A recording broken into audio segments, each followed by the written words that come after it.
නාමල් රාජපක්ෂ මන්ත්‍රීවරයා කියනවා ඒක මේ ආන්දෝලනයකට ලක් වුණා ඒ කතාව ඔහුගේ. ඔහු කියනවා අරගල සමයේ හමුදාව පොලිසිය යොදලා ජනතාව මරලා බලය ඕන්නම් ඒගොල්ලන්ට රැකගන්න තිබ්බලු. එහෙම කරන්නේ නැතුව ඒගොල්ලෝ අඩියක් පිටිපස්සට අරගෙන පසු බෑවලු. මේ වැඩසටහන මේක මේ සීරියස් වැඩසටහන. හරි. මේ සතියේ විච්ච කලබගෑනි ටික අපි මේ කතාන්නේ. විහිළු කරන්න එපාලගේ. මොකද දන්නවද? එකක් මතක තියාගන්න නාමල් රාජපක්ෂ මහත්තයෝ මේක වගකීමෙන් අපි කියන්නේ. ඕගොල්ලෝ අඩි ගණන් පස්සට ගත්තේ නැහැ. ඕගොල්ලෝ නියෝජ්‍ය පොලිස්පති ළඟ ගිහිල්ලා අඩි ගණන් ඉස්සරහට තියන්නයි try කරේ ගෝල් ෆේස් එකේ. මේ රටේ මිනිස්සු මේ රටේ ඔෆිස් වල වැඩ කරගෙන රෝහල් වල සේවය කරපු හෙදියෝ හෙල්මට් ගල් මුකුරු අරගෙන ඇවිල්ලා තමයි ඕගොල්ලන් අඩියක් නෙමෙයි ගව් ගානක් පස්සට විසි කරේ. ඕගොල්ලන් නැව්වල දාලා හංගුවේ දූපත්තට හැංගෙන්න ඕගොල්ලන්ට සිද්ධ වුණේ මේ මිනිස්සු කරේ එක. ඕගොල්ලන්ගේ මේ මානුෂීයකමටවත් මොකකටවත් නෙමෙයි. එහෙම වුණේ නැහැ කොහෙවත්. එහෙමනම් ඕගොල්ලන්ට බලය තිබිච්ච කාලේ කැලණිය විශ්වවිද්‍යාලයේ ශිෂ්‍යයන්ට ගහලා මැරුවා. නේ? කවුරුත් ඒව ගැන අද වෙනකම් ප්‍රශ්න නැහැනේ.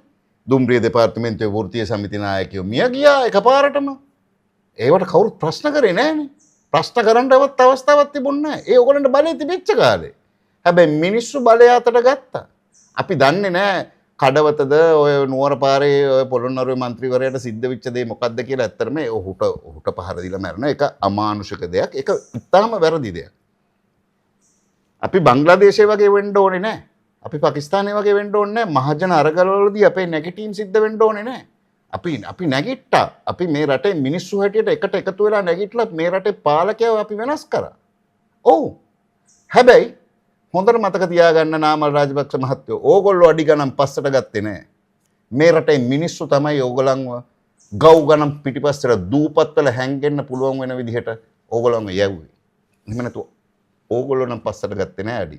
ඒවා වීඩියෝ වල තියෙනවනේ. අර മന്ത്രിවරයෙක් DIG කෙනෙක් කොම්මැරියෝට එකතු වෙලා ගහන්න යන්න ඉස්සලා තියෙන වීඩියෝ ටිකක් තියෙනවනේ.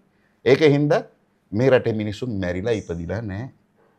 අරගලේ කාලේ හිටපු මිනිස්සු තාමත් ඉන්නවා. ඒ මිනිස්සුන්ට ඒව මතකයි.